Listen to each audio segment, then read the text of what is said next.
Dun, dun, dun, dun, dun, dun, dun, dun, dun, dun, dun, dun, dun.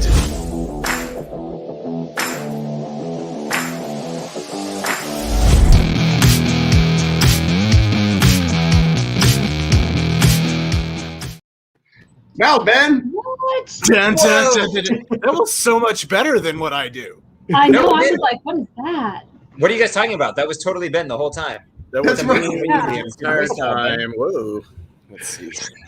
Hey, welcome everybody to the Con Guy Show. We are your home for news and opinions from the world of Comic-Cons, fandoms, and all things that are kind of fun, but we do it from a filmmaker's perspective. My name is Jim Fry. I'm one of your co-hosts for this week's adventure in superhero smackdowns. I guess that's the only way we can kind of describe today. Who's the con girl that we have today? It's Katie flying solo, Katie Kawamoto, aka Katie Christine, and excited to be the female representation, since Danae is not able to be here tonight, and talk about con stuff and the hopes of things opening up again. And I do want to remind everybody, we are in the process of launching the Con Girls. We got the Instagram up, we're getting the website up, getting other things up, and Katie and Danae are going to be kind of, I was about to say, Katie and Danae are going to man that for us. Nope, they're not going to do that. They're going to woman it for us. They're going to woman that for us. All right, who do we got down there? Half of the Samblings crew. Hey, I'm Derek Sams. I'm a regular on the Con Guy. So much so that I call myself Con Guy Derek while we're doing this stuff. Yeah, and tonight I really wish I had something stronger than kombucha because it's been a day. You drop 1 hour and the world changes. Yeah, well, For especially sure. when you got two toddlers and an infant. Yeah, because they don't read clocks. They're just like, whoa, hey. Here It's we an are. hour early. They're like, no, I'm not going to bed right now. I'm not tired. What are you talking about? I'm not tired. That's if they could talk. It's more of a no, no, no, no, no. And then they poke you in the eye. You are talking more people into parenting every week. It's a beautiful thing. When I say it's been a day, I mean it's been a day in like the last 45 minutes. And There's as been soon a as lot we of get off days here, today. I'm yeah. getting some Jameson and I'm playing Assassin's Creed until I have to go to bed. That's right. That sounds like a solid plan. Go to Yeah. bed without your Jameson. No. and who do we have, Mr. Cleaver? Hey, everyone. It's old buddy Ben. And tonight I do want to point out I'm sporting this great tank top. It says less shirt, more power. You can go check this out in various forms, as well as other t-shirts with slogans like Pecs need sunshine to grow, over on my good buddy and friend of the show, Evan Dollard's new online store at mylostshirt.com. So go check out his merchandise there. It's fun stuff. And as we all know, my buddy Evan cares not for shirts. And he can get away with it because he's as cut as Jim. Yeah. Oh, my Wow. Lost shirt. Sure. I just looked it up and the banner reads wear occasionally, remove always. That's funny. Is that him that's in the picture right there? Because it's just That's a him. guy from behind doing pull-ups and he is looking very, very strong. I'll say that. All right, everybody. My buddy, Evan Dollard, former American Gladiator and former American Ninja Warrior competitor. 4-time. I believe 4, yeah. What's the website one more time? My Lost Shirt. It's 3 words, Jim. Oh, I did shirts. I am sorry. There's an R in shirt. There's an R in shirt, Jim. Oh, Yes. that's why I have a pile of manure right here. All right. We are going to have a pretty good show today. It's kind of like a grab bag, except for our premiere. The big thing that we're going to be talking about, being led through a discussion, Mr. Ben Cleaver is very privileged to have seen an early advanced screening of Ben, why don't you tell us what it is, and then we're going to save that for the second half of the show, though. Oh, okay. So I guess just a little taste for the rest of the show. Through that #show.com, I have apparently I've gotten a rap as the guy who interviews visual effects artists. So I've been interviewing a ton of visual effects artists, and I was reached out to a week or 2 ago about interviewing some of the guys from Weta Digital down in New Zealand. about their work on the Snyder cut of the Justice League, which is coming out this week on HBO Max. It is I believe it's is it a 6-part or a 7-part, 4-hour-long cut of the Justice League movie. That is, without saying anything else, to get an idea of what I'd be talking to these guys about, they sent me a digital screener that I was able to log in and watch from Warner Media Group. And yeah, I've got thoughts. I think we've got some interesting discussion ahead of us, and it'll be fun. It'll be fun. It'll be a fun. I know I have some questions, that's for sure. But I am on embargo. I'm on like spoiler embargo until the 18th. So yeah. And Derek's hiding from us right now. Derek hit. He'll be back. Yeah, he'll be back. He just messaged. So. All right, no worries. So until he gets back on, happy St. Patrick's Week, everybody.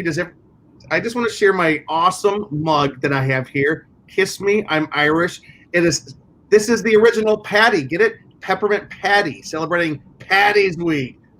Oh man, this is where I'm going to be drinking my drink tonight. Remember the good old days, Ben, when we were back in the studio? We'd have these giant coffee cups, and nobody knew what was in those coffee cups. Well, mine was usually full of beer.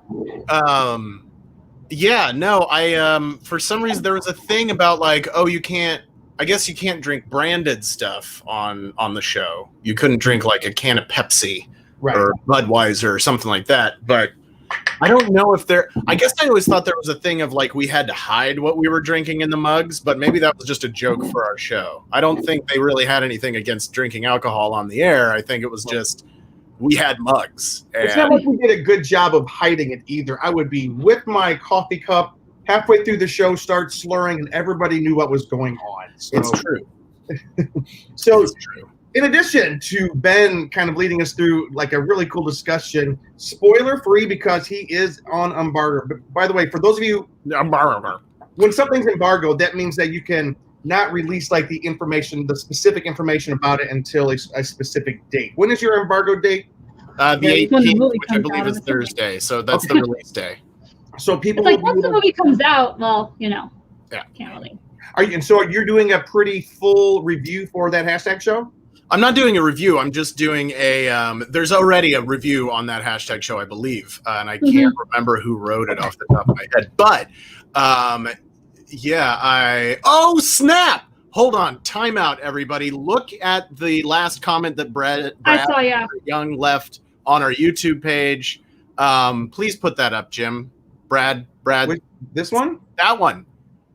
Ciara. Oh, Ciara, congratulations! Congratulations! Oh, friend of the show. So Ciara just had her baby. Mini Power Ranger, a new Ranger has been brought into the world. So congratulations, everybody. This would be great if we had a live audience. They'd be like, ah! Look at Ben welcoming the sleeveless season already. But I do have to say, Ben, since you were talking about it, here's your buddy's website right here. Or let's get rid of this comment. So many things. I don't know how to get rid of the comments anymore. Here we go. Done. So Hex needs sunshine to grow, and I guess this is your buddy. What's his name again? That's Evan Dollard. He's been on the show, Jim. I remember Evan. And if I don't, I'm going to say that I do. No, I remember Evan. He was a really cool guy. He came to the studio when we were still up in North Hollywood, Burbank. Yep. All right, we do have a couple of surprise guests. Our surprise. Hey, surprise! I don't even know what's happening tonight, so I don't even know. Nod your heads if you're ready to join us. All right, and from the cold climate of Ohio, Cheeseman.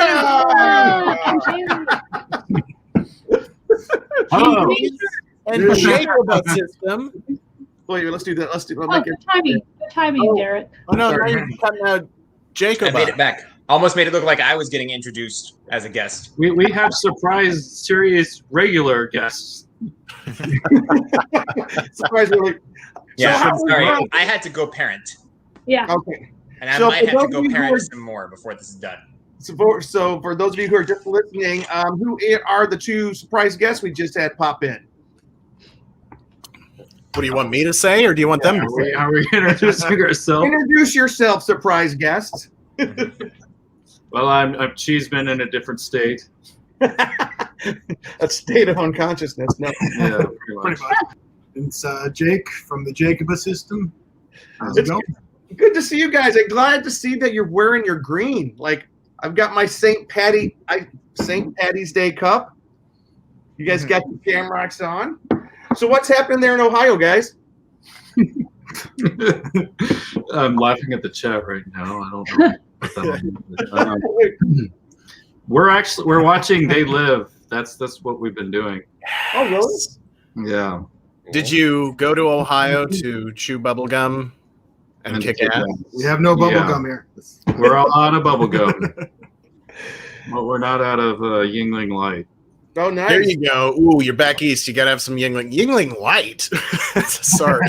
Hey, it's what he's got. That's all I had. We had light popcorn as well. You know, we're not spring chicken we used to be. Keeping Trying to be healthy. Come on. You guys are keeping it tight. I'm trying to lose the COVID-19. That's what I'm doing. If anybody saw my Instagram post today, I was in the backyard tossing some steel earlier this early evening, I guess you could say. Yeah. He's vaccinated too. Yes! Double. Double vax. You got double pumped? Good. Yeah. Okay. I work for a children's hospital, so they gave it as an option for the employees, and I was like, Oh, so you got it? "What's that?" You're vaccinated? Yeah. Nope. Nice. Hey, let's say hello to a few people real quick. Reese the Beast Reese from the Quick. Beast. I made it. I can't believe I actually made it. Ben, great to see you. And Jim Fry, you looking sick ASF like always. And also, Loveland Derek, Alpha. Oh, thanks. As per usual. And then Ben. Always- Yeah. That's good. Good. All right, and we're getting there.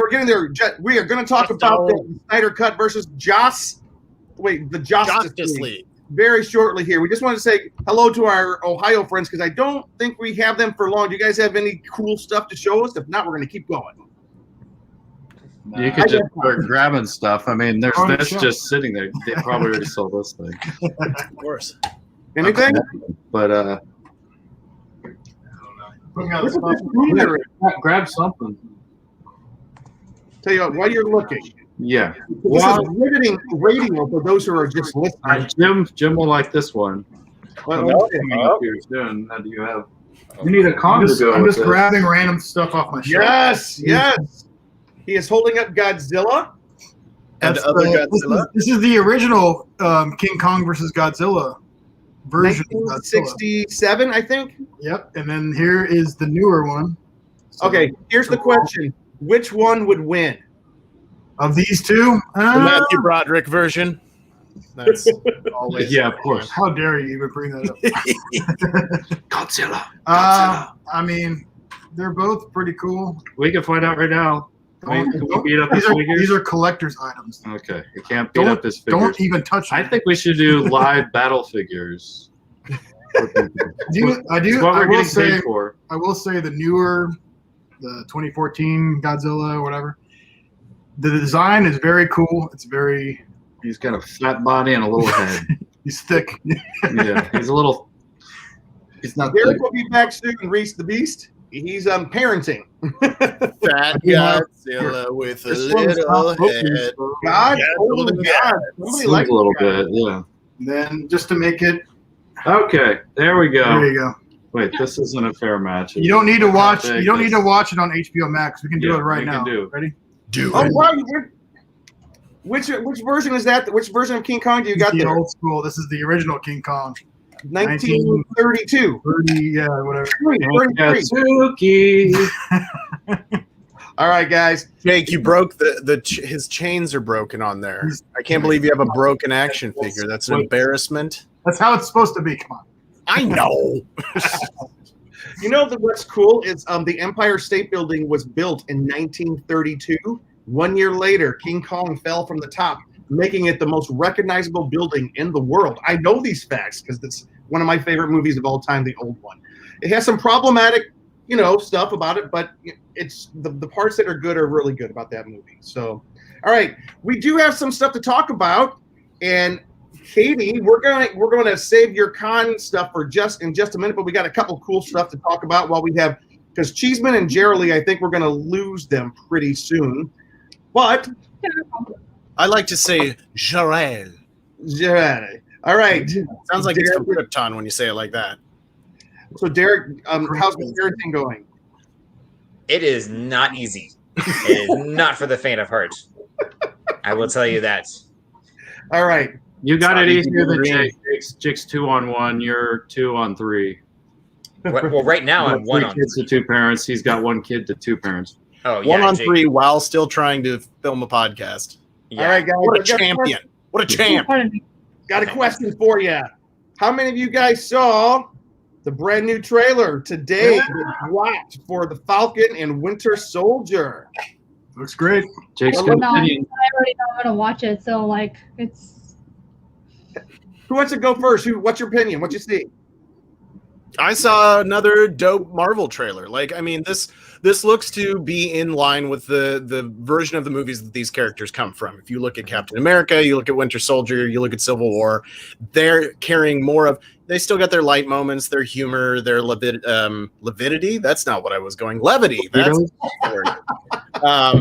been watching too many crime dramas. But you can tell this is going to be action. It's going to be drama. There are going to be some moral decisions made in this, like the Captain America series is fairly known for. So yeah, I mean, and the action just looks total badass. Like it looks amazing. The Baron coming back. Why not? I love these characters, and I love Sam Wilson. I love why can't I think of his name? The actor who plays Sam Wilson. Anthony Mackie. Anthony Mackie. I made him laugh on set one time. I worked on a movie with him. Nice. Very close to Anthony Massey. Anthony Massey. No, Anthony Mackie. I love him. I love Sebastian Stan. They're I'm totally stoked. Totally stoked about it. Katie, did you say that you saw it as well?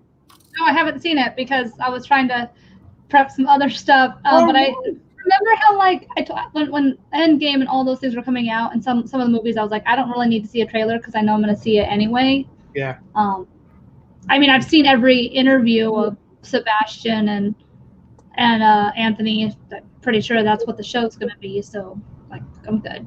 Yeah. Derek, did you see it? No, I was trying to get Children. You're the today best so I could nerd go to ever. bed. All right. Jake's good opinions. Cheeseman and Jeremy, since I don't know how long we have you guys for, did you guys see the trailer? Yeah, we just watched it, and Jake's a big comic guy, so he's got some cool things to say. Well, we were just All right, talking about this a minute ago, and I was saying how I love now that we're getting these series and they're really giving them attention to detail of comic stuff. Like we were just watching the trailer, and the Falcon, I noticed his wings looked very comic-like, how they look in the comic as opposed to how they looked in the movies. And I was like, wow, they're really like capturing that. And also the fact that Because it had more like the feather had the outside feather looks, look you to know. it. Not like actual feathers, but kind of the design-wise. it looked feather. more like Like how- a bird. Like- like a like a bird. I'm gonna fly. And also how Baron Zemo, you're actually going to get him with the mask now, how he looks in the comics, which I always thought was kind of a crappy thing that things would happen in the movies where they're like, we got to make it a Marvel movie, we got to make a comic movie, but we can't make it too much of a comic book movie. We can't have the guy wear a mask. You know, that's why you never saw him with a mask in Civil War. Yeah. Because And there now- was a lot of masks and heroes in that movie. so- Right, yeah. So, And they didn't really have him like fighting or doing anything, but he was showing me some stuff on YouTube where it's like because I had no idea they were going to bring him back, and I didn't even think about that for some reason. But that he was kind of bringing the awareness of that up, and we were watching some stuff where it talking Well, about you the can also compare- special forces and all that. yeah. Well, I was going to say about the visuals. Like, it's also, we didn't really, I wasn't around for the last episode you guys did with talking about WandaVision, how you finally get to see her in the Scarlet Witch outfit that you never got to see in any of the movies. And it's like, we're I know. finally getting it now that we're having these examples of, you know, the TV shows, and you can really delve into the comic books, and all the real nerds can be like, yes, we're finally getting the versions that we want to see, you know? Yeah. And Jake, are you familiar? And I know, wait, we got one more person. Derek's back. He's coming and going. Yeah. This time it was just me being old. Okay. And Ben, I know somewhat familiar, but like, are you guys familiar with, like, the thing that's a big deal about this is who is going to eventually carry the shield of Captain America? Because they're not kind of, they're kind of being a little bit cagey, a little bit, you know. I hear myself being repeated. Yeah, I was going to say. From our computer? I don't have my normal mic, you know. Testing 1, 2. It's done. It's done. It's good now. Turn it down a little bit. We'll use our old ears to listen. Because I wrote an article for a publication about this. It's kind of cool that they're kind of going into what Jake was talking about, being a little bit more comic booky. For example, Steve Rogers, definitely he was the first guy to have the shield, but also it was held by Bucky Barnes for a while. It was held by Sam Wilson for a while, and they're kind of like hinting that either one of them might. I think they're going to surprise us. I know that as far as some of the villainous stuff, we're going to get some surprises. But who else has carried the shield? Do you guys know?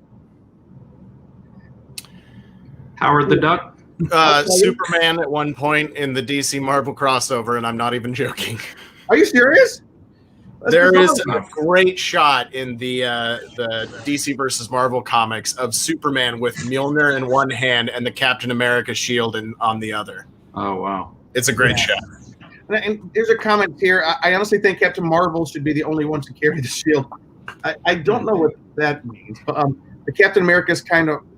Okay. There's some crazy comments there. Read the comments before you put them on the screen, Jim. Yeah. Just click on whatever. I thought it said something. He likes else. to think out loud.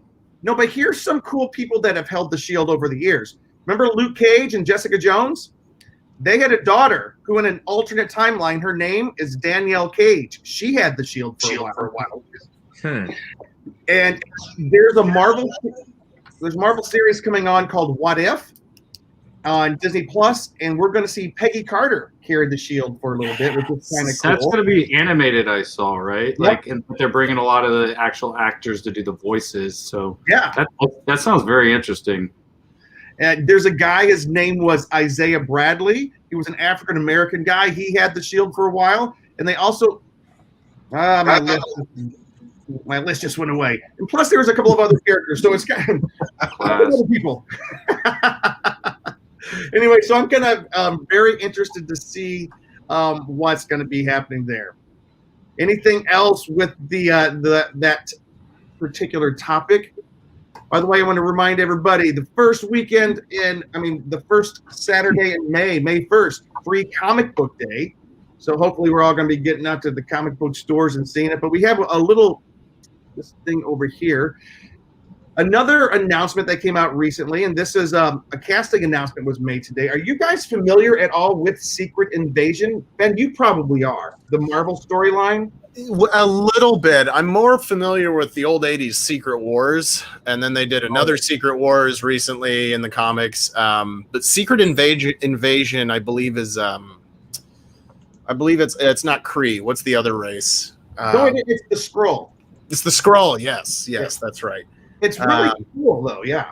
Yeah. So it's a Skrull invasion. It's an interesting concept. Now, is this one? I've heard a little bit about the Secret Invasion show, and I know that we've got a casting kind of announcement that came out today. Right. But is this going to be a live action? Is this? Yeah. Okay. Yeah, like the guy who was chosen, who was cast today, his name's Kingsley Ben-Adir. He is in the movie that's online right now called One Night in Miami, which I've been wanting to see. It's getting rave reviews. But he was cast alongside Samuel L. Jackson, who is in every Marvel show. Thank goodness. He saves the universe every time. And Ben Mendelsohn. It's called it's a Disney Plus Marvel series called Secret Invasion. His character is the exact character details for Ben-Adir is being kept under wrap. However, according to sources, he's going to be playing a main villain. Jackson will reprise the role of Nick Fury, and Mendelsohn will play the Skrull Talos, as he did in Captain Marvel.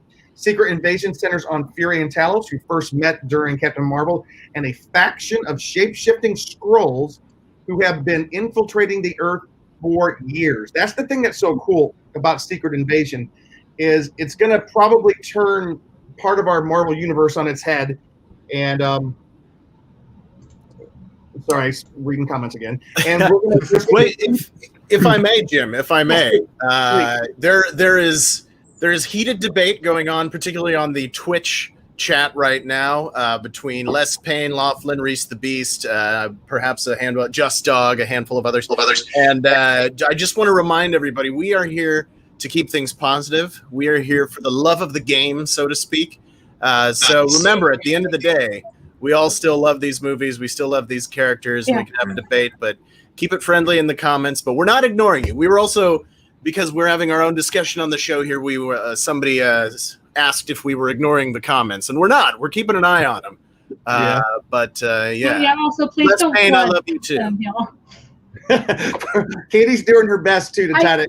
Hey, Reese the Beast, don't worry about it. Everybody gets heated every once in a while. No worries. Reese the Beast has had so many great positive things to say and is usually so encouraging in here. We're going to, we can be forgiving. Yeah. All right. Last piece of news, and this is one that I think Derek might like. I'm not really sure. It's Star Trek news. The team behind the acclaimed Star Trek Deep Space Nine documentary called What We Left Behind, as well as William Shatner's The Captains, and a delightful host of other Star Trek documentaries, announces new updates and funding for the yet untitled Voyager documentary. They have gone on to raise $700,000 in funding on Indiegogo so far, which is, someone was saying it's close to a record. I don't think it's a complete record, because I remember like Con Man, they raised $2.5 million. The Con Man with Alan Tudyk. Yeah. I was on that show. I know, this is so cool. I think I'm in 2 episodes. Yeah. Nice. I'm background. It's not that big of a deal. I'm background. Hey, take it. You claim that, man. Don't downplay that. The team promises fans of the series a unique film that will meet or exceed all expectations. Whatever. Anyways, it's being spearheaded by 455 Films and is comprised of professionals from many parts of the Star Trek productions over the years. If you guys have any questions, you can email them at voyagerdocumentary@gmail.com. I think this is Derek. Did you like Voyager? You know what? I was like back and forth back in the day, and like as an adult, when I rewatched it all, I did really like the direction it went in. Because when it first aired, like I was pretty young, and I saw some episodes, and I was like, "Oh, that's cool." But then I was like, "Wait, what are they doing here?" And it did take a couple of seasons to really hit its stride, but all in all, it was a really good one. And some people call it the most Trek of the Star Trek series because it's called Voyager, and it literally. But also, it has a whole lot more exploration to it than you had with something like Deep Space Nine, where it's a very different type of series. They're stationed somewhere at a station, whereas Voyager, it's like they're in a completely different sector of the galaxy, and they're seeing all these alien races and things that none of the other series encounter. And then once they brought in the Borg, there was some really amazing drama there. But yes, I'm definitely interested in checking this documentary out. Voyager saw Lost in Space and said, "Hold my beer." Is that coming back? Lost in Space? Are they doing the second season for that, or did that just kind of get canceled? They've done 3 seasons. They did? Yeah, I was gonna say there's been more than 1 season. I didn't realize there was a 3rd though. I think there's 3. I'm pretty sure there's 3. Really? There's at least 2. I know that. Nothing. I mean, it'd be very easy to find out. We've all got internet browsers open right in front of us. Yeah, no, I haven't seen anything about it, so I thought it was like not even on. Wow, my bad. Okay, y'all. I think they did. Like the first season wasn't as Les Payne says 3. I think the first season wasn't as successful as they wanted it to be. I guess I loved the first season. I thought it was great, and they made 2 more seasons, and then I think they quietly kind of brushed it away. But let me. Gotcha. I just didn't know they made more. I watched it, but I didn't know. Yeah. All right. Hey, that's loud. Hey, Darely, do you watch Star Trek at all? Not really. I was just gonna say, I have nothing against Star Trek. I'm more of a fan of the original series. Yeah. I've not really. But there's a major reason, because he's a major Star Wars. If you look around his little collection, I gotta go help somebody again. Tons of Star Wars. We've lost Derek. It happened. No, I have nothing against Star Trek. He's put everything into Star Wars. I have put everything into Star Wars.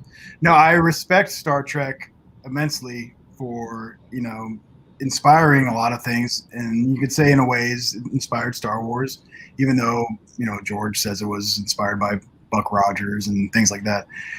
But, it definitely has its place in sci-fi history and, there's all the praise it gets. I never really grew up watching it. I wouldn't see like reruns of the original series, but I don't think I've ever, this is shocking. I don't think I've ever seen an entire episode of Next Generation. What? If Derek was here right now, he would just. I'm glad he left. And I grew up more on the original Captain Kirk. But and Spock I have and seen, Next but I have Generation. seen movies. I've seen like Generations and things like that, so I'm aware of it. But it never was my thing because I was. Star Wars all the way. It's all about the toys for him. It's all. That's what I was going to ask. I was about to say mainly. Do you have any Star Trek toys there in the playroom? I only have one. Of course you do. Well, hang on. I could. It's not even really one. Hang on. It's not even really I could be totally off on this, but it doesn't seem like there's as big of a market for Star Trek toys. Like, No. No, it's a good one. It's a good one. It's not even really a toy. It's a DVD case, but it was the J.J. Abrams. Oh, okay. Wait. Let me. Enterprise. Okay, that's pretty cool though. the Kelvin timeline. This is so it has its own stand and everything, and then when you open it at the top, it has. Okay, that is awesome. Oh wow! Oh wow! That's pretty cool. As someone who still buys DVDs more often than most people, I like that. That's awesome. Yeah. This was like around that time. This came out in 2009. No. Hang on. There he is. Oh, he's back. Derek's like, you had me at this. We got you back. And this is how you get me to buy Back to the Future and Jaws for like the 4th or 5th time, is make it the DVD come in like the Shark's Mouth or in the DeLorean. Well, around the time this came out, this was 2009 when the J.J. Abrams Star Trek movie came out. Mm-hmm. And it was a big thing that they were doing, like the Dark Knight. They had like a special Blu-ray that came in like the cowl mask that you'd open up and stuff. And then I think they had one like the Bat Cycle from that movie and everything, like similar kind of like models, and you'd open it up and have like the DVD or the Blu-ray inside. So I had no idea. Yeah. I had no idea. Unfortunately, it's kind of a lost art, but this is my one piece of Star Trek merchandise I own. Derek, while you were gone, Jake revealed to us he has never seen a single episode of The Next Generation. I'm sorry. Oh, and that's the best. I'm sorry. It's not just the best Star Trek. It is the best show that has ever been on television. I've been doing nothing for the last 2.5 weeks but watching Star Trek The Next Generation. I'm halfway through season 3 right now, and I'm just at the beginning and I'm rolling through. Yeah. I've watched it before, but it's been years. And it's so good. It's so well done. It's so well written. Yeah. Yeah, and like I was saying about Voyager, it takes a couple seasons before they hit their stride. Mm-hmm. Like a lot of the series did that. 7 of 9, when she shows up, is when they hit their stride. Right, but The Next Generation 2 is pretty cheesy for those first couple of seasons, and even later they have some cheesy episodes. Like no show is going to have like every episode be amazing. But Derek, I was Star saying, Trek, even when Star Trek has its worst episodes, they're still so much fun to watch. Yeah, and Derek, I was saying I'm aware of a lot of the lore, the characters and stuff, because I've seen a lot of the movies. Like You're aware of lore? Yeah, Generations and compelling character. lore. The lore. But I just at the time when it was on, it was just so far away from my, what I was into and stuff. So not against it. It just wasn't my thing. Which is funny because so many people I know and went to school with and stuff, like growing up in the '90s, and other classmates who had never seen Star Wars. And like I'm like, you've never seen Star Wars? Really? Like, yeah, I've never seen it. Like that's crazy to me. So. We went to Christian school, so they probably found something. Christian. Well, so did I. Christian. I had one friend who had not seen Star Wars. Yeah. And we were all like, oh, that's All right, right. We're trying to give her advice.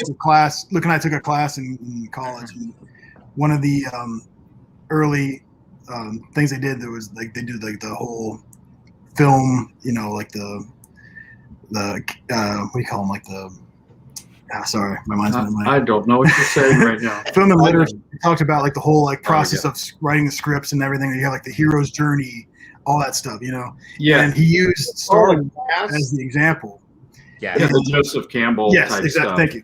That Yes. I caught up to this. That- Film yeah. and lit. Film and that's what we lit, called it. So, and the teacher picked A New Hope as an example of how to do that, and everyone was like, "Okay, I get it. This is the wizard. This is the old man. This is the young person's journey and stuff." Yeah, the And there was mentor. one girl in the class who was like, "I've never seen Star Wars. I have no idea what you're talking about." And the teacher was like, "Really?" He got kicked out All of right, school. I want to give us plenty of time to talk about the Snyder Cut. Plus, we're losing viewers right now, so we're going to try to.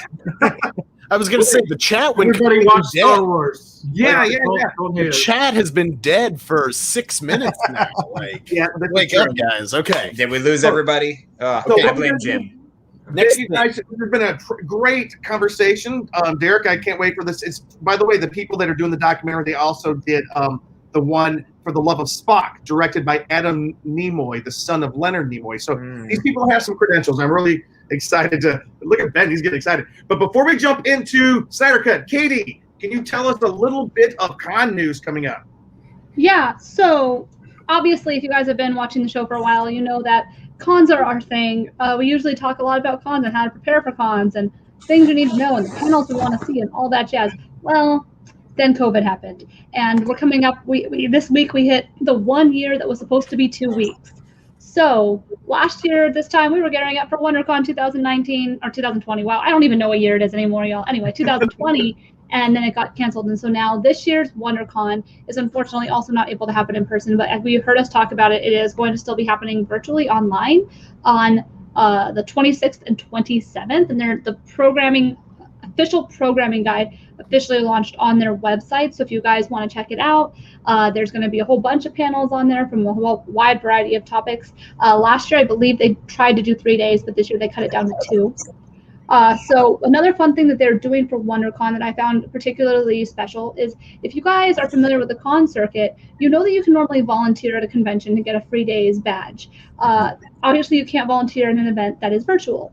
They are doing a volunteer challenge, or what they're calling the Super Volunteer Challenge, and it's open up until the end, up until the day that WonderCon is done on March 27th. You can choose an organization in your area that accepts volunteers and sign up to be a volunteer for a day or a week or however long you want. And then it says examples like food banks, animal shelters, vaccine centers. I know that they are taking volunteers as well. And then you can complete your assignment. And then once you're done with that, you'll email WCVOLchallenge@wondercon.com. And you say a little bit about what you did, the work you did, the experience you had, and send a photo to them. And then you'll include your Comic-Con member ID in that email as well. And if you complete the challenge, you will receive, be sent a downloadable Super Volunteer badge in recognition. So I thought that was a pretty cool thing. So if you guys are interested in that, definitely give that a shot. There's more information about this and the entire programming schedule on the comiccon.org/WCA. Comiccon.org/WCA. What was So the that's email again, Katie? what's up? What was the email again? What was it? WCVOL challenge. So just think WC volunteer challenge, but without the and tier part. Yeah, and then as you guys know, last week I mentioned how Anime Expo had not officially been canceled, but it has now, as of now, been canceled. And so there is going to be some sort of online experience according to the statement that they made on their blog, but the physical event has been canceled. But there's not a lot of information about that, but you can sign up for updates via their website. So if you want to know more about Anime Expo, Anime Expo is always July 4th weekend. It is no different for the online presence that they're going to have. It's hard to say what it's going to be, probably a lot of hashtags, probably a lot of just certain things like that. And badges will be refunded if you have badges, which I believe are badges from last year that rolled over to this year. But either way, badges will be refunded. Also, I forgot to mention WonderCon did announce that they're doing a masquerade again. So if you are a cosplayer or a costumer and you want to join, there's information about that on the website as well. This week, LA Comic-Con announced MicroCon, which is a live digital event on Saturday, April 17th. It has all the elements of an in real life convention, but for 4 hours of content. And it's hosted by Sideshow Collectibles, which is pretty awesome. It's going to have favorite celebrities, creators, and artists, and tickets are on sale on March 19th. They're going to have virtual meet and greets. Sideshow Collectibles will have a booth tour, virtual, and they're going to have a super fan mall with interactive digital super fan, a place to find and look for all the things that you find at a convention. So that's pretty cool. And last but not least, I'm going to have a little bit of a somewhat gaming news, because we do have some people here from Twitch, and I myself am a huge fan of gaming. And then if you guys are listening, there is a graphic on there for the live event for Comic-Con, LA Comic-Con.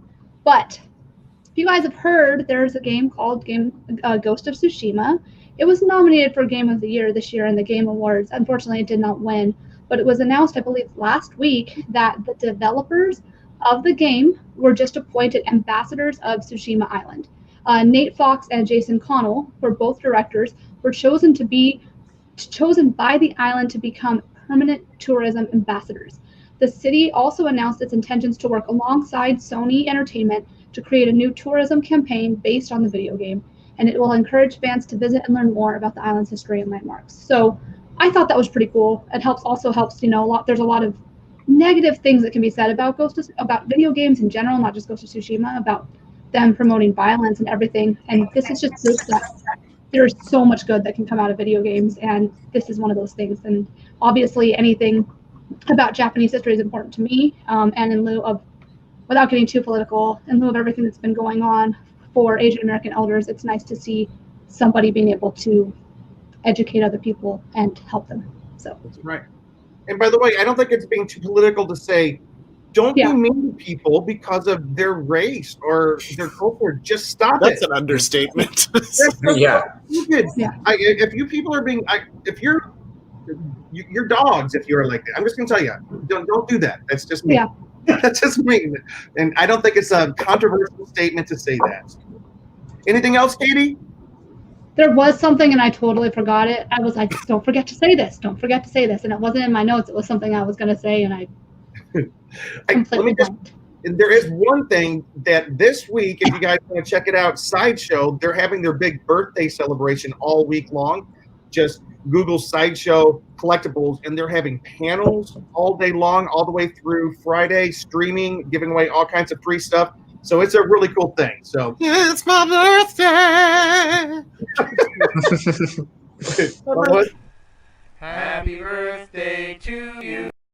We're not going to listen to that whole thing.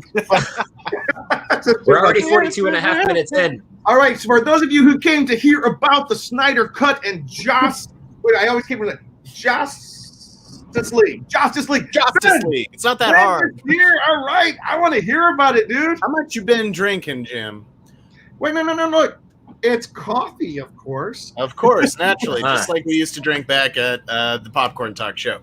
Hey, everybody, it's me, old buddy Ben. So first of all, I just want to say the chat's been dead. The chat's been dead. Where are all my Twitch streamers at? Have all our Twitch viewers left? I think so. I think I tell people not to be mean to each other on the internet, and they said that's not for me, and they left. I don't know what happened.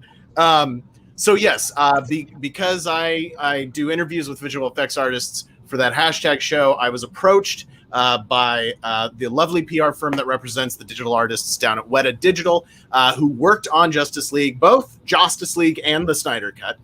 And they said, hey, you want to interview these guys? And I was like, sure. And they're like, oh, by the way, we're going to send you a digital screener. So I got to watch the Snyder Cut of Justice League last week. Now, I am embargoed from basically I am verboten from revealing any spoilery things, so I can only talk about stuff that happened in the wait, you told Sharon Osbourne to be nice and she signed off, Ben. Sharon Osbourne was in the comments. I didn't know that. Oh, Jonathan Wilkinson's still here. He's Jonathan, our loyal. Thanks, Jonathan. My loyal boy. So Snyder Cut versus Justice League. First of all, personal opinion after I watched it. Listen, guys, I watched the JOSStice League, the Joss Whedon version, the original initial version of Justice League. We got the version we thought that was it. that was the only Justice League we were going to get. And I couldn't watch it without drinking. And same thing with the first Suicide Squad movie. But what I'm hoping is a trend with the second version of the movie with the same characters. Listen, the Zack Snyder cut, these are things that are not unknown. These are not spoilers. It's a 4-hour long movie. It's in something like 7 parts with an epilogue or something like that. Like the pretzels, yes. This movie is making me thirsty. I can always count on Jonathan Wilkinson for a good Seinfeld quote. It's 4 hours. Does it need to be 4 hours? Probably not. I think Zack Snyder was like, you want a Snyder cut? I'm not making any cuts. I'm using everything that we shot, every last second of film that we shot. And so there are some parts that, listen, overall, I loved it. I really, really enjoyed it. And I don't know if it's because it was so good or because the first version was so bad, but I really liked this version of Justice League. And there was some parts of it where it's like, oh man, like, did they really need all of this in here? Like, and they probably didn't, but Snyder is able to take his time and flesh out every little detail that he wanted to flesh out in the story. And so that helps everything kind of make more sense. They've also gone in and they've changed a lot of the digital effects. It's not a spoiler because it's in the trailer that Darkseid shows up now. Yeah. And and he wasn't in the original version. And in fact, well, I don't know if I'm supposed to say that, but we saw a glimpse. No, we saw a hint in the dream or the nightmare scene. Yeah. Well, that was in Batman vs Superman, wasn't it? That nightmare scene, or was that? Yeah. Because they were trying to set up for having him be in the Justice League movie, and then he wasn't. But they went over all the digital effects and all the digital shots. And let me tell you what, 1 full hour of this 4-hour film is purely visual effects. They went through, and this was a short time frame from when they announced, oh, we're going to do the Snyder Cut. They had to shoot a bunch more stuff and redo basically all of the visual effects. They've added in completely visual effects scenes, or almost completely visual effects scenes, lengthy scenes. And the story is much more fleshed out. I gave a crap about the characters in this one. I actually cared about the characters. And I love the casting. I've loved the casting since the beginning. I love Henry Cavill. I love Ben Affleck. I love Gal Gadot. I love even what's his name as the Flash. Ezra Miller. Yeah, Ezra Miller. Oh, yeah. I know he's a little problematic off the set, I guess, but he's so charming as Barry Allen. And he was charming in the first one too. But he's so charming as Barry Allen, and of course Khal Drogo as Aquaman is fantastic. Yeah. There's a thing where he's always just taking his shirt off throughout the whole film, and I guess that's fine with most people. I was fine with it. It's Jason Momoa. You know, he can do that. Yeah. Henry Cavill had his shirt off a lot in the Justice League version too. You know, again, I don't think anybody was complaining. And not going to complain. Wait. How did the con girls feel? Trust me, I know I can speak for Danae and I that we were A-okay with both of those things. Although I'm not like a massive Jason Momoa fan, but you know. Cavill? Have you guys seen the thing that marks whether my dishes are clean or dirty? It's Henry Cavill. I have a CGI question. Did they put Superman's mustache back on? Would that make it better? Absolutely. In fact, it's a handlebar this time. Okay. A lot of mustache wax, digital mustache wax. He looks just when you thought Henry Cavill couldn't get any hotter. They gave him a mustache. He looks like a give him the handlebar mustache. But it really did. There was a lot of the stuff that was really goofy and silly from the Joss Whedon version of Justice League that they just took out, which was fine. I was fine with. And there's a lot of scenes that are similar or the same from Justice League just because or from the Joss Whedon version just because they are part of the story that was already established by the time Joss Whedon came in. The other thing that I think people might not be expecting, and if you've watched the trailers online, you might have been like, what's wrong with this? The movie was originally intended to be presented on like a 3,000-foot high IMAX screen, right? Mm-hmm. So the movie is in 1.33 to 1 ratio, which is like you're watching an old TV show from the 90s framing, okay? And I'm sure there's probably going to be a lot of people that are going to be weirded out by that. But like I said, I've been watching so much Star Trek The Next Generation, I was just used to the black bars on the side of the screen. But basically, this square that I'm in right now is the aspect ratio of the Snyder Cut, which is fine. It's an Instagram square. Basically, yeah, pretty much. The other thing that I will say, because and this is also something I can say, I got particularly excited when they released the promotional shot of Jared Leto's Joker appearing in the Justice League movie. And because I hated the Joker in Suicide Squad. I absolutely despise him. And I've told the story on the show before of my kind of evolution on my opinion and thoughts on Jared Leto. But I'll just say that his appearance, and I won't say when, where, or how, but his appearance in the Snyder Cut didn't disappoint. There are some scenes that are great scenes in the movie, separate thought. Some scenes that are great scenes that might not really be that necessary or kind of feel out of place, but they're cool. Like, they're cool scenes, but do they need to be in there? Probably not, but hey, this is the Snyder Cut, and you can tell he's trying to weave some certain storylines that he's got in his head that maybe we aren't privy to everything, that are going to be connected to 3 movies down the road if he ends up getting that far. But overall, I enjoyed it. I did not feel like I wasted 4 hours of my life. I enjoyed it. And I didn't even drink because I gave up drinking for Lent. Yep, you did. Oh, good for you. Good for you. I have a question. Yes. And it refers to Brad's question. The new trailer, he says, did not solve his issue of the original being way too much CGI. What do you think about that comment? Like, is it still way too much CGI, or? There's a lot of CGI. Well, like I said, a quarter of the movie is CGI. And that's what I talked to the digital effects guys or the visual effects guys about, is like, there's an hour of this film. There's an hour of CGI across the film. It's not just like 1 hour block is only CGI. But what I will say is, if you're comparing apples to apples, if you're looking at the CGI from the Joss Whedon version compared to the Snyder version, it's night and day. Like, the digital effects look so good in this. Wait till you see Steppenwolf in the Snyder Cut, because they basically overhauled him, and he looks amazing. Yeah. Not to mention they added in Darkseid into this version, which again I can say because it's in the trailer. But it's in the trailer, yeah. They pulled a Sonic, it sounds like. Yeah, but they kind of pulled a Sonic. Yeah.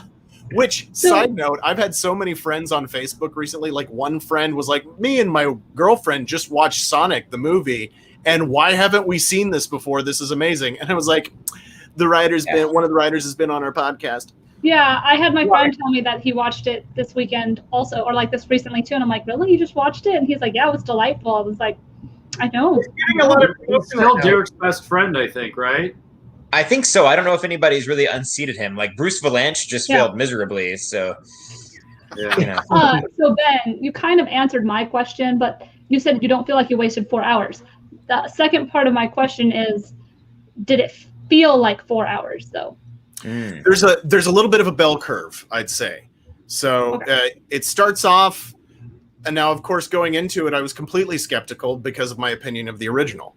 And so it starts off and you're like, oh, okay, and then you kind of start getting into it, and then like maybe about the second hour to about like from about minute 60 to about minute 120 or so, like that second hour you kind of go down, and then like he takes his time with it. So there's yes and no, it's push and pull. Like, some of it you're like, okay, can we get to the next scene? And some of it's like, I can't get enough of this. I'm eating it up with a spoon. Yeah. Is there surprises we don't know? You don't need to reveal anything, but should we be prepared? There may be some surprise that people will be talking about. Yes, there absolutely will be. There are some things that were not in the Joss Whedon version, perhaps recognizable. I don't even know. There's some recognizable nouns. Are you about to make us go viral? Like A noun can be a person, place, or thing. A noun is a person, place, or thing. So I will say there are we going to do Mad Lib spoilers now? Yeah. It's like a handful of recognizable. Is there a Robin reveal? Just kidding. Oh, De Niro. I heard some things. Yeah. I heard some things. There's definitely some things that you're going to be like, ooh, like the Leonardo DiCaprio meme. Oh, yeah. Hey, so, like, is it obvious, like, the parts, like, what is the line of demarcation between the Joss stuff and the Snyder stuff? Or does it feel as if all the Joss Whedon stuff has been removed? It definitely looks like, if you watch this movie and go back and look at the Joss Whedon version, it's like they took the Zack Snyder concept, they smashed it together, and they put it through a Joss Whedon filter, and it feels like, I mean, clearly it's in some essence the same movie, but it feels like a different project, a different type of story, and yeah, it definitely feels like a different animal from the Joss Whedon version, in my opinion. Cool. And when he says an hour of CGI, that means Christopher Reeves is in it. Say that again. When you say there's an hour of CGI in it, that means Christopher Reeves makes a cameo. Yes. Oh, I would love that so much. And he's riding a horse. Yeah. Oh. Katie, what were you saying? So No. Ben, We just got canceled. I did not see the original, so y'all know that I have not seen the original to compare it to. But do you think that this could have just come out and done? Do you think that the original version had to come out for this to be as good as it is? Does that make sense? I can't think of how to word it, but like, Are you saying is this one so? They had. It's kind of like Ooh, if you're the cutting out. I Sonic, don't know the what you're first saying. Sonic trailer have to come out to make what actually came out good. Yeah. Or if we had never seen Joss's version, would everybody be as excited about this version? I think kind of as. Yeah. By the way, it sounded like we were Yeah. mansplaining. I apologize. Let's not. Is this one so? You're saying does this one seem so much better because the first one was so bad? Like, did I like this one so much because I disliked the original one so much? I think that there's definitely a hand in it. I think, in some sense, Zack Snyder's playing with a little bit of house money, because the Joss Whedon version set the bar so low. I think, in my opinion, that but if the Joss Whedon version would have never existed and they would have released a 4-hour movie of Justice League of Zack Snyder, people would have crucified it. Yeah. Like, they just on merit alone of it being a 4-hour movie. True. And I don't think this needed to be 4 hours.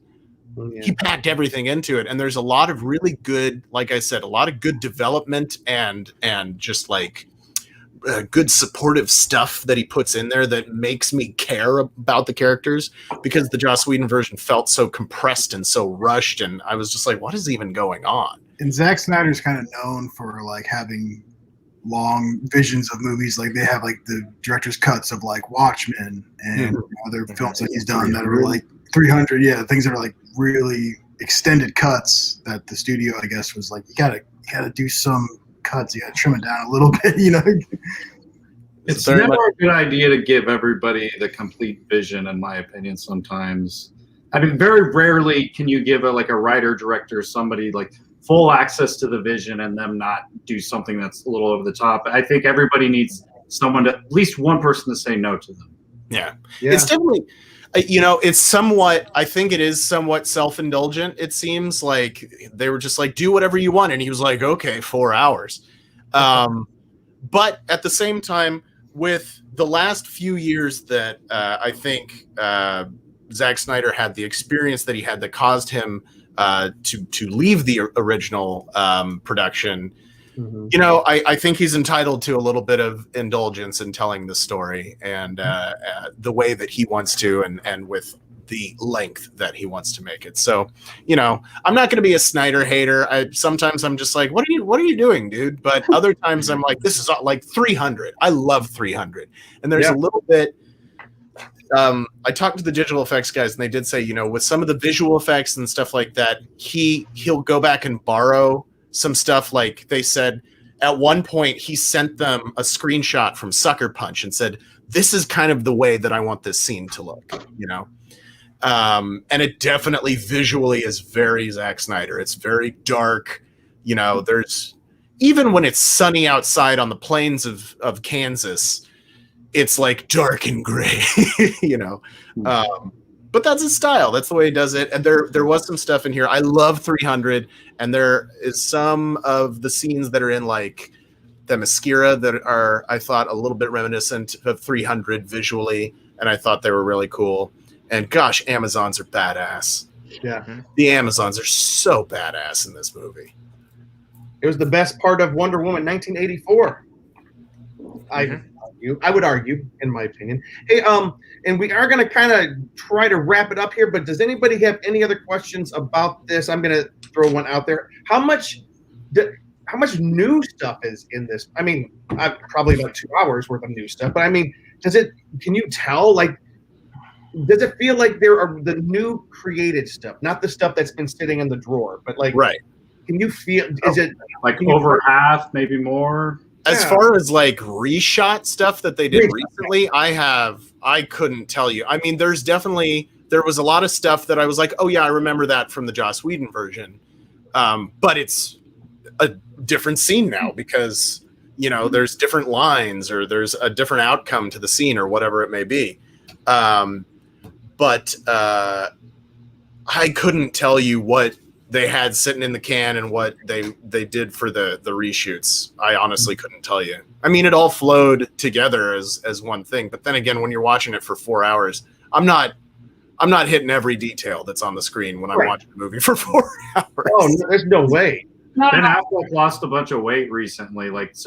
Probably you couldn't tell anything with the actors before or after, where there's just a weird thing of like, oh, they look different. Either they're more ripped or they lost weight or they lost weight.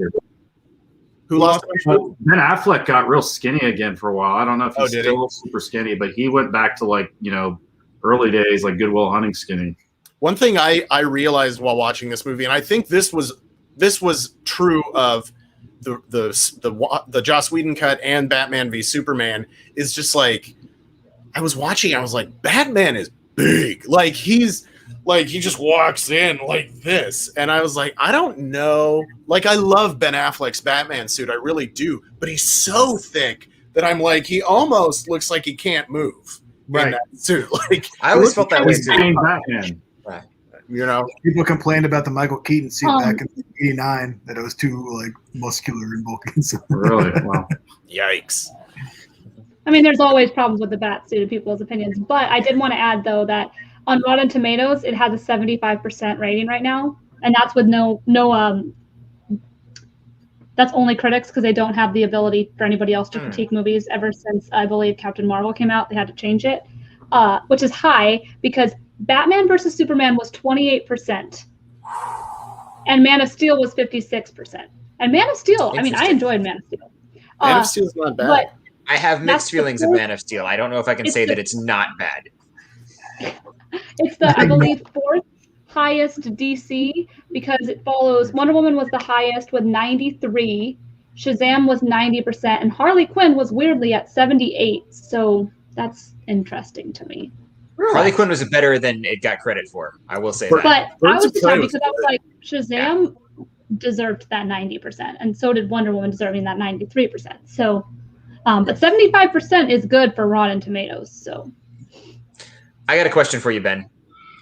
All right. So people have different opinions on Zack Snyder. Mine, of course, is often mixed. Largely, I've not been a big fan. Like, I know 300 is cool, generally. I never loved it the way some people do. And like, I've not been a fan of Zack Snyder's DC stuff, mainly because I feel like he's never really gotten Superman's personality or what he's supposed to represent right in the movies. So I've got like all my opinions about Zack Snyder generally, although I hear he's a great guy in person and a really fun comic book nerd. That said, if somebody's not a big fan of Zack Snyder, would they like this or maybe better, or would they still just feel the same way?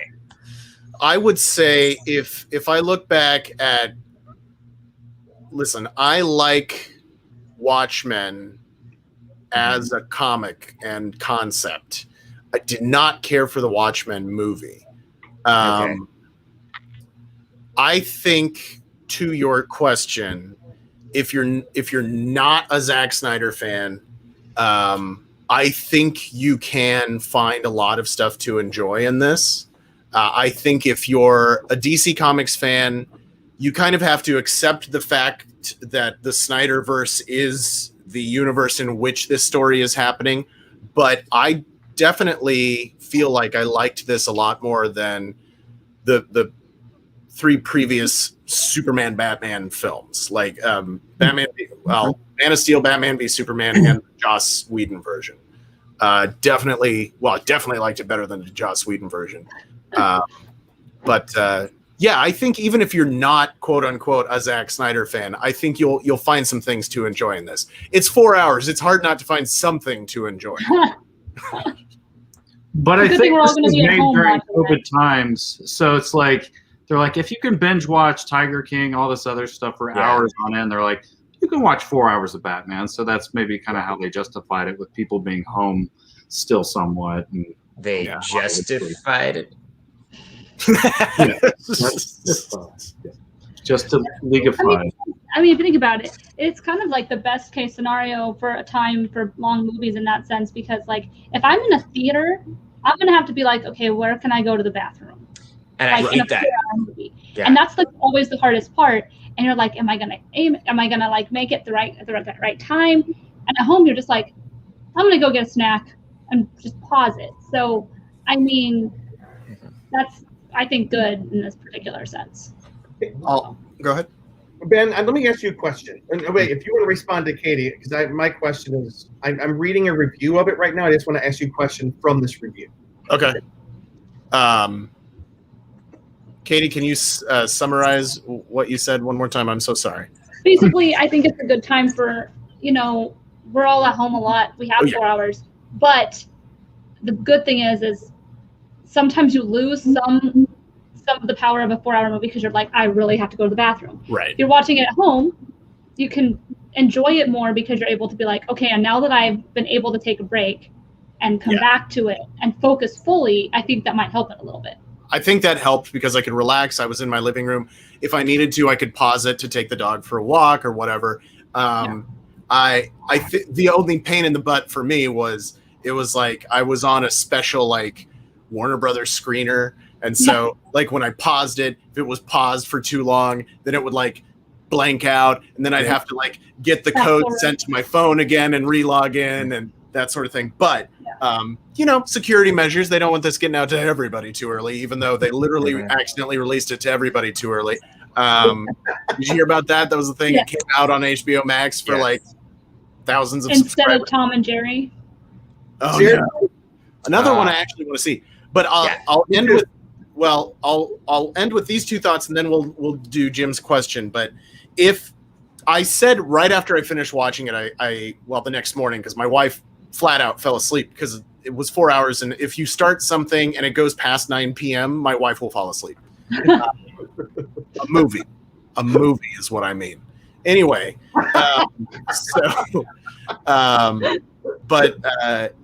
the next morning I was talking to my wife and I was like, it turns out that Zack Snyder can make a halfway decent superhero movie. He just needs 4 hours to do it. And the other thing that I thought after I finished the movie is there was so much good stuff that I liked that I wanted to chew on, so to speak, from a creative and thinking and nerdy fanboy comic book nerd standpoint, that I was like, I kind of hope this does well enough, and I don't know what the plan is because they can always change, of course. But if they said, oh, we're going to let Zack Snyder do a sequel to this Justice League movie or a movie that's a follow-up to it, I would be much more interested in watching that. Mhm. I wouldn't watch a movie that was a sequel or a follow-up to Joss Whedon's Justice League. But I would watch... I would Let's be... stop saying it. Yeah, I would be interested in watching a follow-up movie to the Snyder Cut. Now, he's got to prove it. You know, he's got to make a good movie, but I'd be interested in it. And it'll depend on how many downloads they actually get and signups they get to HBO Max this week. Mhm. This is on the website cnet.com. It's a very legit Familiar. Yeah, and they have a couple of things. This is what they, in their review of the movie, this is what they said. The Snyder Cut presents nothing meaningful or significantly new. For an example of how a re-edited version can deepen a story, look at Blade Runner, the fabled director's cut, because it added fascinating nuance and ambiguity to the question of whether the hero was human. But the 4-hour Snyder Cut of Justice League feels like essentially the same movie as the 2-hour theatrical version, just longer. At times, it feels less like a story and more like a free-roaming video game where you wander about the DC universe interacting with non-playable characters. And don't even get me started on the tacked-on mini-movies designed to set up sequels that will never come. What's that about? Without giving spoilers. I would not. Listen, man. I would definitely disagree with the point of saying it's just the same movie, only longer. There's a lot that's significantly different about this, but I would say for me, it comes down to, listen, why do I go to the movies? Why on earth would we say, hey, you know what I want to do? I want to go sit in a big dark room with a bunch of other strangers who are eating, you know, like, and we'll all watch a movie together. Like, why, who in their right minds would do that? And so my gauge is like, is it worth it for me to see that? Did I enjoy myself? Did I enjoy the experience? I don't care if it's Oscar caliber acting or not. I don't care if the writing is perfectly, you know, structurally sound, blah, blah, blah. Like, there is a time and place for those things, and they're very important things in creative storytelling. But what it comes down to is, did I go into this theater or did I sit down and watch this thing, and did I enjoy it? Did I enjoy it?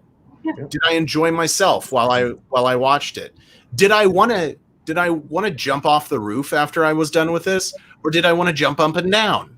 And I think with the Snyder Cut, I enjoyed myself. Like I said, I didn't feel like it was 4 hours wasted.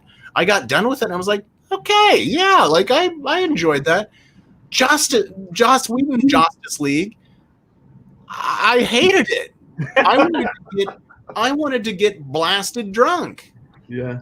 And I did. Yeah. I didn't feel that need with this one. So I enjoyed it. I enjoyed myself. I think you have done a remarkable job of not spoiling any of the spoilers, but I have a pretty good idea if I want to see the movie. I want to see this series. The movie, or it's either 4 parts, 6 parts, whatever they're doing to it, I want to see it now. I was not a fan of the Justice League, and I am personally a fan of much of Joss's work, so it surprised me that I was not a fan of that. But, you know, maybe he was, who knows. But we are going to end this with our final call, last call. We're going to go around.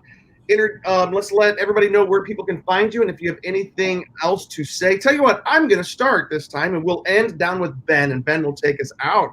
So my name is Jim Fry. You can find me at The Con Guy. You can find me on Twitter at Jim Fry LA, or you can find me on Instagram at James D. Fry. And I want to respond to a little comment down here from Brad. Brad says, I am more stoked to see the Kid 90 documentary from Soleil. How do you say that? Soleil Moon Fry. Soleil Moon Fry and Justice League 2.0. Any relation, Jim? I'm sorry? Any relation? No. You guys know who that is, right? Yeah, that's Punky Brewster. Yeah. So, like, by the way, Brad, just to let you know, I watched that documentary. Me and Luke, I watched it with Darian. Me and Darian watched a documentary about Punky Brewster. I'm sure you're not surprised. But no, the thing was, Luke and Jared Lee, they know, like, Luke, you guys had a video camera growing up where you recorded everything that you guys did, kind of like from like high school on. So Moon Fry, We had this thing called a video camera when we grew up, Jim. Yep. yes, I know. But Miss Moon Fry, Soleil Moon Fry, she had a video camera from the time she went on as Punky Brewster, age 7, until age like 40. And she recorded years of documentary stuff with all the stars, Brian Austin Green, Zach's, who played Zach on Saved by the Bell, that guy, and then Paul Gossler. Paul Gossler, that's his name. Yeah. and about 15 to 20 other people that she documented her friendship with over the years. It is so interesting. It's sad because some of these people, she has interviews with them. She talks to people on the last night they were alive before they died, or people committing suicide. And it's like, wow, it's a gut punch. This is not just like a goofy, fluffy thing. It's a really good documentary. So I encourage anybody on Hulu, if they want to watch, it's called the Kid 90. Kid 90. It's a great documentary. And with that, I'm going to pass it over to Cheeseman and Jerry. We hope the laptop doesn't die. I don't have the cord with me, so we could put out any second. But it's been good to say hello. And I'm Cheeseman. You can find me at Cheese on Couch. I'm Jake at the Jacob Assistant. You can find me on Instagram at the Jacob Assistant. And I do want to say one last thing. Love your friends. Love the people in your life. I lost a dear friend here recently, Chris M. Bowden. Jake went to school with him as well. But love your friends. Rest in peace, Chris. Prayers to you. Prayers for your family. And love you, buddy. Amen. Amen on that. Derek. Hey, I'm Derek. I'm still, my Twitter handle @ConGuyDerek is still there with some older stuff from some past conventions. If you want to reminisce, I'll let you know when I'm actually out there using it again. At the moment, that's just not an option. But you can still find me here. All right.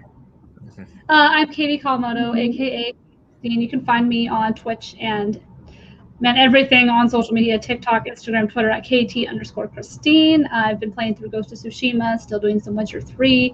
I did want to give a shout out to the movie Palm Springs for winning the Golden Globe for Best Comedy. It's absolutely delightful. If you have not seen it, please do. You will enjoy it. I rewatched it the other day. And also, I was catching up on my TV, and I was watching This Is Us, which is always good for a good cry. So if you need to cry, definitely watch This Is Us.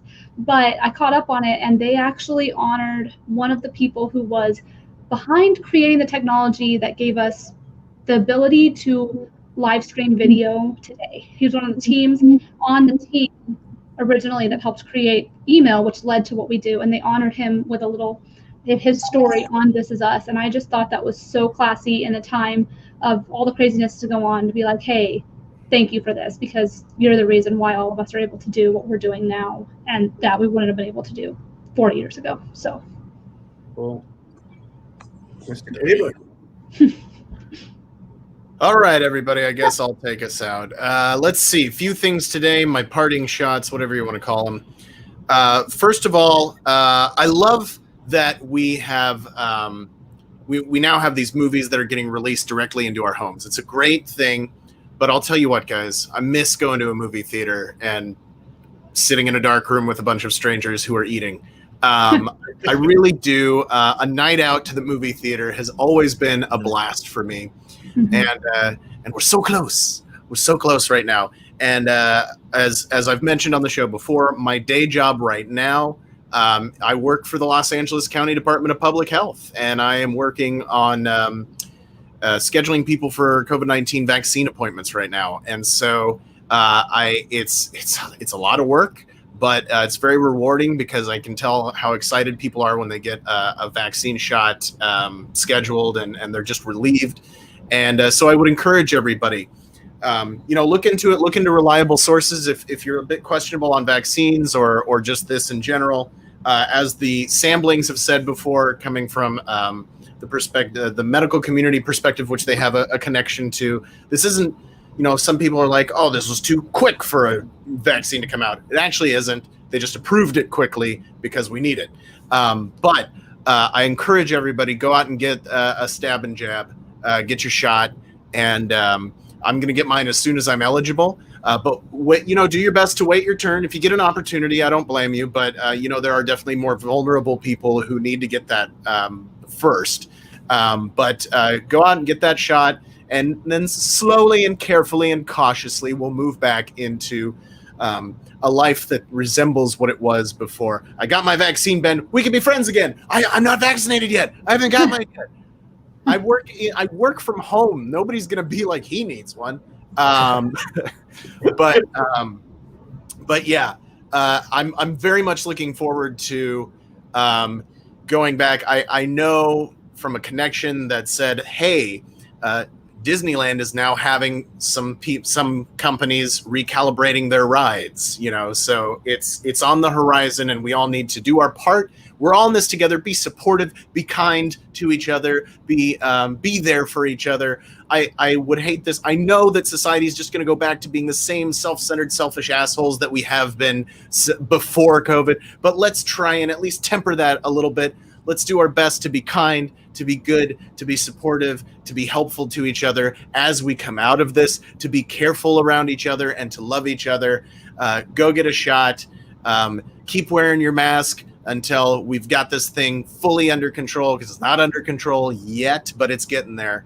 And I love you all. I can't wait to see you at the next con. I've got some ideas for cosplays, and I want to see yours too. And remember, everybody, my name is Ben Cleaver. The reason I'm drinking out of this red cup is because whenever Ben Cleaver shows up, it's always a party. Find me on Twitter and Instagram at BENKLIEWER. Woo! And with that, good night, everybody.